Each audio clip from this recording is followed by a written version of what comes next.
Hello everyone. You're watching Data Analytics Professionals and I'm Shahnaz Malik. Let's quickly jump into today's lecture topic. As all of you could see that this is a lecture series on SQL for data analysts and data scientists, and current topic for this lecture is SQL benefits of stored procedure. This is lecture number 46 in this series. So let's quickly jump and find out what are the benefits. So benefit number one, I could say that is stored procedure can be easily modified, and that is, once the code is written, if you need to modify it, it can be easily done.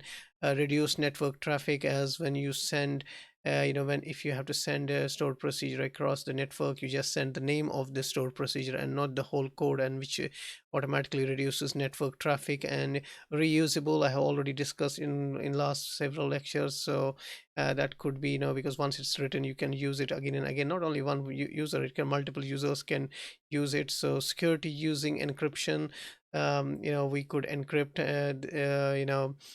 stored procedures, and hence it adds to the security. Better performance as this SQL server stored procedure, when executed for the first time, creates a plan and stores it in the buffer pool, so that the plan can be reused when it executes next time. So this increases the performance, and there are many other benefits, but I think at this level, I just thought you guys should understand it's not all about writing the stored procedure.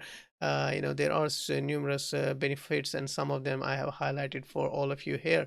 So I hope you like it. I want to keep it simple and sweet. And if you like the video, then please subscribe, connect to my account if you haven't done until now. And please hit the notification bell so that you get notified as soon as I upload new videos. I hope to see all of you in next video. Until then, I thank you all for watching Data Analytics Professionals. Remember, sharing is caring. And with that, it's time to say goodbye.